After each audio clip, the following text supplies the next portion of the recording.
I still remember the smell of that cheap vanilla cake. It should have had my name on it. I was 16, just got the acceptance letter from Georgia Tech full ride. Honors program. It was supposed to be my day. Instead, I walked into our backyard to find streamers in blue and gold. But the banner read, "Congrats, Zach," not "Congrats, Ethan." My little brother had just finished some junior year science fair. Big deal. They acted like he'd cured cancer. I stood there with the envelope in my hand, heart pounding, surrounded by my own relatives. People I knew my whole life, and not one of them asked about me. My mom, wearing that forced smile she saved for church and photographs, came over and gave me a quick hug. "You made it just in time, Ethan. Isn't this great for your brother?" I blinked. "What do you mean? This was supposed to be for me." Her smile dropped like a curtain. "Don't start. We talked about this. Zach's been working really hard. Don't make this about you." I turned to my dad. The man didn't even meet my eyes, just clapped Zach on the back and handed him a card. "You're being selfish," Mom whispered when I didn't move. I stared at the cake. I got a full ride. First one in the family to get into a real school, and you're celebrating his science project. "Enough," Dad barked. "We're not doing this here. Go inside and cool off." That was the moment. That was when I knew. I was never going to be one of them. I wasn't Zach. I didn't smile the right way, talk the right way, or make them proud in a way that counted. I was the box they checked. The firstborn. The kid they raised because they had to, not because they wanted to. I left that party early. Didn't even touch a slice of that cake. I packed a bag that night and crashed at my buddy Jeremy's place for the weekend. When I came back, I barely said a word. And from that day on, I counted the hours until I could leave that house for good. At 18, I did. I left my hometown, my parents, and Zach behind like dead weight. Took my scholarship and never looked back. I built my life from scratch, brick by brick, paycheck by paycheck, until I had something I could call mine. No handouts, no pity parties, just hard work. People always talk about forgiveness like it's a badge of honor. But sometimes walking away is the real strength. And for a long time, that was enough. Or so I thought. It started with a message from Zach. Just a simple, "Hey man, been a long time. Mom and Dad were asking about you." I should have deleted it.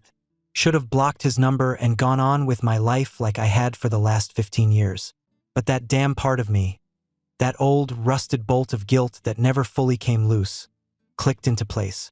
Maybe they changed. Maybe they finally saw the truth. So I replied. 2 weeks later, we had dinner. Megan, my wife, set the table like it was Thanksgiving. She didn't know the full history, only the cliff notes I gave her when we met. She just thought it was a nice thing, me reconnecting with my family. I let them in, not just into the house, but into the life I had built like a fortress. Brick by emotional brick. I introduced them to Megan, poured wine, smiled like none of it hurt. We laughed about old stories I'd rather forget. Zach had the same stupid grin he always wore when he got away with something, but I ignored it. I wanted to believe in clean slates. For a while, it seemed okay. They visited more. Megan, always the peacemaker, encouraged it. "They're not perfect," she said one night as we cleaned up dishes. "But it's good to have family again, right?" I nodded, though I felt that old ache behind my ribs, the one that said don't relax. Then came the favor requests. Zach's between jobs. Mom needs help with her medical bills. Dad's truck died. Small things at first. I helped begrudgingly, but I helped. Zach came by more and more, always when I was at work or running errands. Megan said he was just being helpful, fixing the sink, checking the furnace. He brought wine, stayed for dinner even when I wasn't home. At first, I thought she was just being nice. I trusted her. I had no reason not to, or so I told myself. Then I saw them on the porch one afternoon, Megan and Zach. She laughed at something he said, touching his arm the way she used to touch mine when we first met. He leaned in close, too close, brushing something off her shoulder. She didn't flinch. She smiled. Something twisted in my gut. I told myself I was being paranoid, that I had baggage, that not every touch meant something. But that night, I sat on the edge of the bed, while Megan brushed her teeth and asked, "You think Zach comes by too much?" She blinked, caught off guard. "He's your brother. I thought you wanted this. I wanted a family. I didn't want this." Still, I let it go. I swallowed the discomfort like sour whiskey, burning all the way down.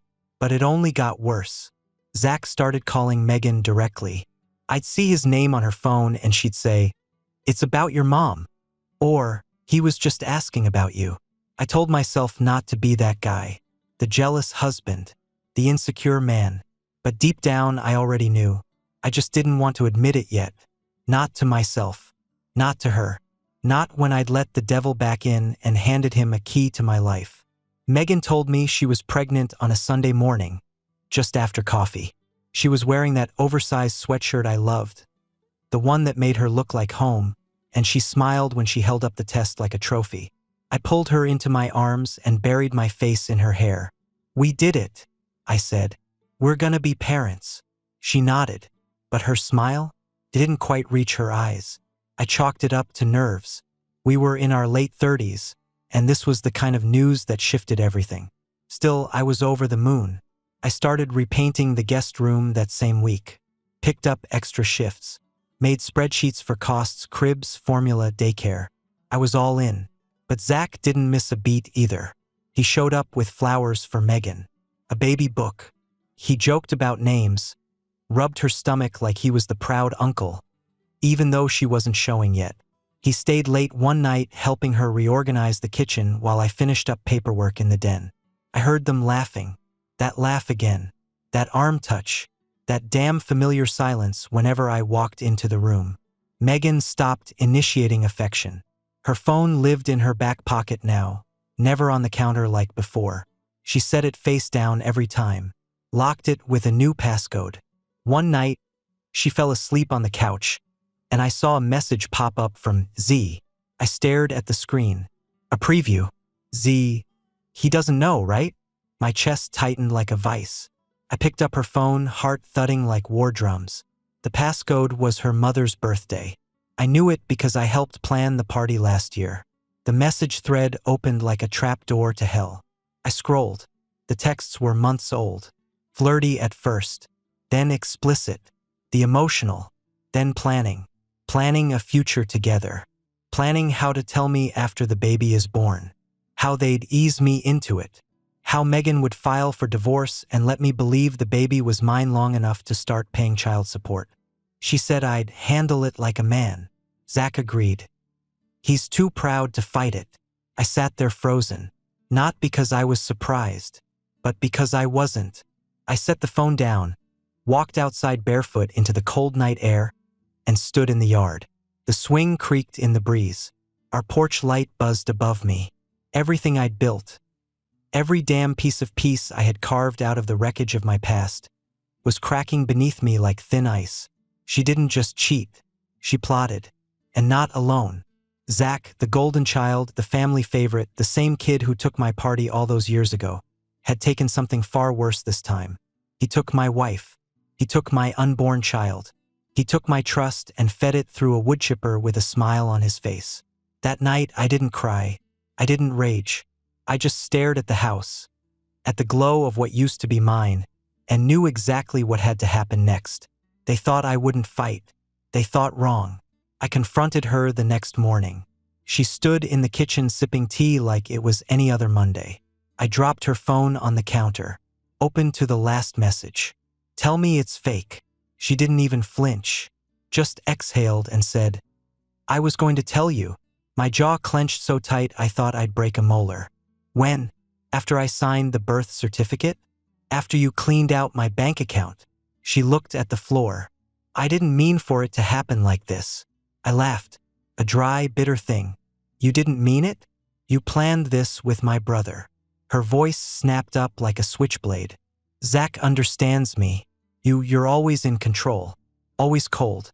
Always thinking about bills and numbers and your precious routines." I needed more. I stepped back. Not because I was scared, but because I knew if I stayed too close, I might say something I couldn't unsay. "You used me," I said, my voice low and even. "You used me to build this life, to play house, And then you tried to hit me with a smile. I was miserable, she shouted. You never saw it.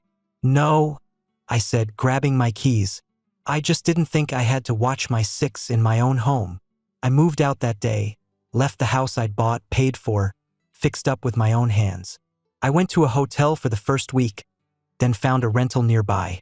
I filed for divorce the following Monday. That's when the real betrayal began. Megan didn't fight me directly. She played the long game, claimed in court that I was emotionally abusive, cold, distant, that I withdrew affection during the pregnancy and pressured her to stay in a loveless marriage. She was smart, played the innocent woman wronged by a stern, unfeeling man. And my family, they lined up behind her. Mom said I was always too serious. Dad claimed I had a dark temper. Zach, that smug bastard, submitted a letter to the court calling me unstable and unfit to be a parent. The irony burned hotter than the lies. These were the same people who ignored me my entire life, and now they were painting me as the villain so they could keep the fantasy intact. So they wouldn't have to look in the mirror and ask why their son cut ties all those years ago. They didn't just take her side. They turned me into the enemy. The judge awarded Megan temporary alimony and granted her full possession of all shared assets except the house, which she didn't want anymore. She walked away with the savings account, the new SUV, and half my retirement. Zach moved in with her within 2 weeks of the final ruling. She didn't even change the damn locks. And me? I kept the house, but every step I took on those floors felt like walking through ashes. Friends went quiet. Coworkers whispered. Neighbors looked at me like I was the man who broke his wife during pregnancy, not the husband who got stabbed in the back by blood and bedmate alike. It was a hollow victory. I sat in that big empty house at night, listening to the walls creak, and wondered if this was the price of pride, of trying to do everything on your own, of not begging when it all went to hell. But I refused to fold. I refused to call them, to explain, to justify, let them believe what they want. Because the truth, it has a nasty habit of resurfacing. And when it did, I'd be ready. It was a Wednesday. I had just finished reviewing a project estimate at the firm when the receptionist called my extension. Mr. Miller, there's a woman here asking to speak with you. She says she's your mother. I stared at the phone for a long second, thought about hanging up. Instead, I said, send her in. She walked in like she owned the place, like the last few years hadn't happened, wearing a scarf she used to only pull out for church and funerals, like this was some dramatic act of mercy. Ethan, she said, eyes wide, voice soft. We need to talk. I've got 5 minutes. She looked down, fingers trembling just enough to notice. Your brother, Zach, he lost his job. They're struggling. Megan's not working and they can't make ends meet. They might lose the apartment. I didn't say a word. She took a breath. They need help. The baby. Stop, I said. She blinked, caught in the calm before the storm. You're asking me to pay for the people who stole my marriage, my money, and half my damn life? They're family. No, they're yours. She tried again. I know it's complicated, but I buried any obligation I had to that family the day you stood in court and said I was emotionally unstable. That wasn't me. You didn't stop it either. We sat in silence. The office buzzed around us. Phones ringing, printers chirping, lives being lived by people who still had theirs intact. I leaned forward. Tell me one thing. Did you ever believe me? Even once. She hesitated. That was enough. I see, I said, standing. Meeting's over. As I walked her out, she grabbed my arm. Wait, he's outside. He just wants to talk. I stepped through the lobby doors and there he was. Zach, standing by the curb like a ghost in a cheap coat. Still had that smugness in his posture, like the world owed him another chance. He didn't even flinch when I walked up. Ethan, he started. We screwed up, but you don't have to be this cold. I laughed. You climbed into my bed while I was still in it, and now you want warmth? He took a step closer. You have more than you need. We just want. You want what I built. Again. He shrugged, like that wasn't the worst thing in the world. It's not like you didn't bounce back. The arrogance lit a match under everything I'd buried. You know, I said, voice steady, I used to wonder if you were just weak, parasite, but now I realize you enjoy this. You always have. I never meant for it to go this far. Yes, you did, I said. You just thought I'd roll over like I always did. Rain started to fall thin and sharp. I looked him in the eye. If you're hungry, beg. If your kid needs shoes, go find a job. But don't come to me thinking there's anything left between us. I turned to go, then stopped. One more thing. He raised his eyebrows. If you ever show up at my work again, I'll have security throw you onto the pavement face first. And if you think I'm bluffing, try me. I didn't wait for a response. I walked back inside, let the door swing shut behind me, and never looked back. It started with a voicemail. Megan's voice, quiet and choked with tears. Ethan, I just wanted to say I'm sorry. I know things got out of hand. Zach's trying, but it's hard. I thought you'd be different. I thought you'd still care. He's not you, Ethan. Not really. I stared at the phone in my hand, thumb hovering over delete. Then I hit save. Not because I wanted to hear it again, but because I knew what was coming next. Sure enough, a week later came the letter from her lawyer. Megan was filing for a modification, demanding the alimony be reinstated. Claimed I had misrepresented my income. Claimed her remarriage wasn't legally binding because she and Zach hadn't signed the license yet. A technicality. A cheap ploy. It was bait and I wasn't biting. Then Zach called. That was a first. Always hiding behind texts and whispers. But now his voice was shaking through my speaker. You don't have to go nuclear, man. We're just asking for what's fair. Fair, I said. You want to talk about fair? There was silence on the line. Then his voice, barely above a whisper. I always thought I was better than you. Smarter. More liked. But you always came out on top. I hated that. And that's why you took Megan? I said. To even the score? I didn't plan it. It just happened. No, I said, voice flat. It didn't just happen. You made it happen. And now you're choking on it. I hung up before he could answer. I sat in my office, staring out the window at the city skyline. Lights blinking. Life is moving on. And for the first time since this whole mess began, I felt something click into place. Not rage, not grief, just clarity. I had nothing left to prove, no one left to chase, and no reason to feel guilty. They had tried to break me legally, emotionally, financially, and failed. Now they wanted a second shot. Another sip from the cup they'd already drained. But this time I wasn't on the back foot. This time I wasn't reacting. I was preparing. I called my lawyer, Angela, a tough ex-prosecutor who'd handled my original divorce. Ready to go again? I asked. She didn't even pause. Already ahead of you. Megan's bluffing, and I can prove it. I reached out to people who knew me. Coworkers, friends, even a few estranged cousins who had seen the smear campaign and knew it stank. I got statements, emails, even footage. It wasn't about revenge. It was about the truth. And this time, I wasn't going to let anyone else define it. I wasn't the angry, cold husband. I wasn't the villain in their story. I was the man who survived it and came back sharper, stronger, and twice as dangerous. No more guilt.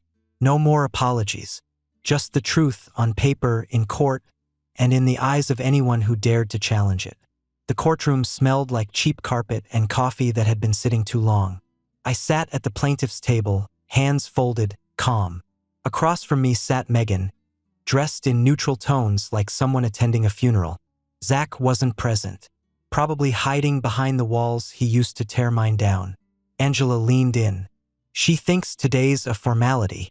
Good, I said. The judge entered, stern, gray-haired, no patience for theatrics. Megan's lawyer opened with the usual. Hardship, emotional toll, financial instability, blah, blah.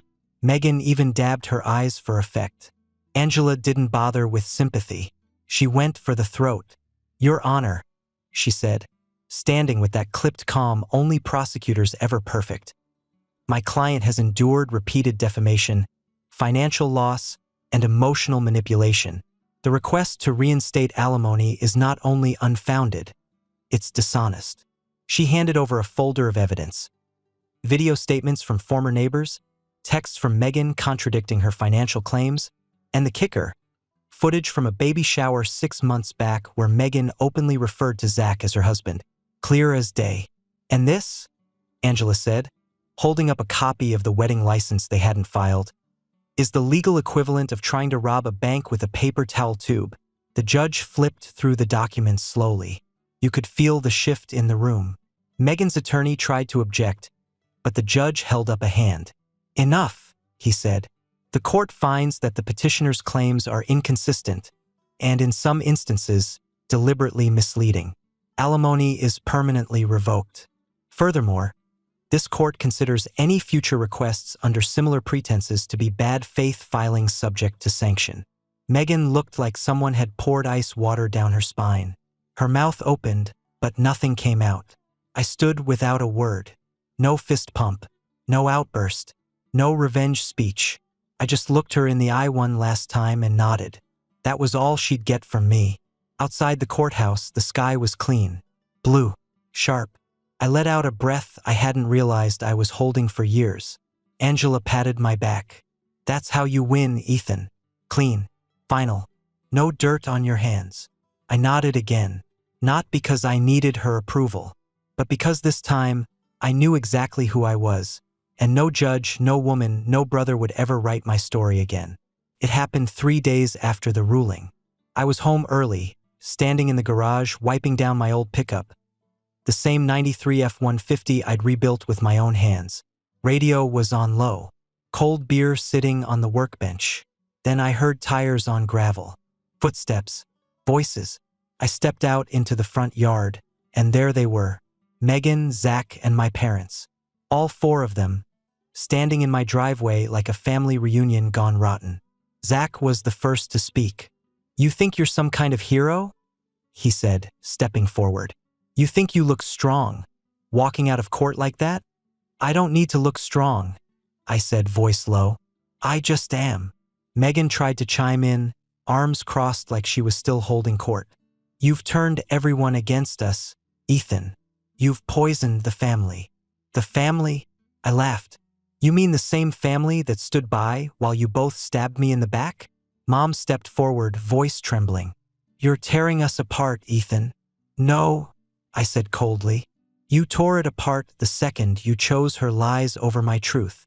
Zach's face twisted. "This was never about her. You always needed to be the victim.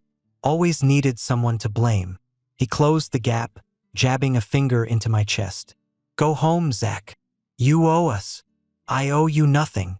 Then he grabbed my shirt. That was the line. I stayed calm, right up until he swung. His fist came wide, sloppy, telegraphed like a bar fight rookie. I ducked and drove my shoulder into his ribs, sending him back against the hood of my truck. Megan screamed. My father lunged forward, too slow, too old. Zach came up swinging again, but this time, blue lights flooded the driveway. 2 cop cars screeched up to the curb. One of them had a K-9 unit. "Hands in the air," an officer barked. Zach ignored it, kept shouting, stumbling toward me. The dog handler gave a sharp command, and in a flash the shepherd lunged. Teeth sank into Zach's thigh. He dropped screaming, writhing in the gravel as the officers restrained him. Megan stood frozen, mouth open, mascara running. My mom collapsed onto the curb, sobbing. My dad just stared at me like I was the villain in a movie he didn't understand. The officers questioned me, took statements. I showed them the footage from my doorbell cam. Zach grabbing me, swinging. It was enough. Zach was charged with attempted assault. They carted him off in the back of the cruiser, eyes bloodshot, pants soaked through with humiliation. Before they drove off, he looked at me through the glass. And I smiled. Not out of joy, not out of revenge, just peace. Because this was the moment the world finally saw what I'd always known. Zach wasn't the golden boy. He was a coward who finally ran out of shadows to hide in. The courthouse was quieter the second time around. No lawyers, no rulings, just the formalities of Zach's arraignment. One last confirmation that this chapter was closing, and not with a bang, but with a chain-link clink behind a squad car door. I sat in the back, didn't say a word. The judge read the charges. Zach didn't look up. Megan wasn't there. Neither were my parents. They were probably still trying to process how their golden boy got dropped in the dirt, figuratively and literally, by the son they wrote off 20 years ago. After it was done, I walked out the same doors I'd entered months before, only now lighter. No papers in hand. No eyes burning into my back. Just air, sky, and the feeling of my boots hitting pavement. Outside, I saw them waiting. My parents. Same spot as before by the courthouse bench. Mom looked older, shoulders slumped, clutching her purse like a lifeline. Dad looked like a man who had finally realized his legacy had turned to ash. She stepped forward. "Ethan, please." I paused, looked her in the eye, but I said nothing. "We didn't know," she tried. Still, I said nothing. "You're our son," Dad muttered. "We made mistakes." I took a breath, held it, then turned and kept walking. Because the truth was, they didn't lose me last year. They lost me at that backyard party with the wrong name on the cake. They lost me when silence was easier than standing beside me. And now, finally, they could feel the weight of absence. The kind that doesn't come with yelling or slammed doors. Comes with silence. Final. Cold. Earned. Back at home, I stepped into the garage and fired up my truck. It roared like it always did, strong, steady, mine. I took the long road out past the hills, no destination in mind. Just the open road and the hum of closure finally settling in my bones. I wasn't angry anymore. I wasn't broken. I wasn't a victim. I was a man who survived being used, betrayed, humiliated, and I didn't let it define me. They threw everything they had at me, and I was still standing, stronger than ever.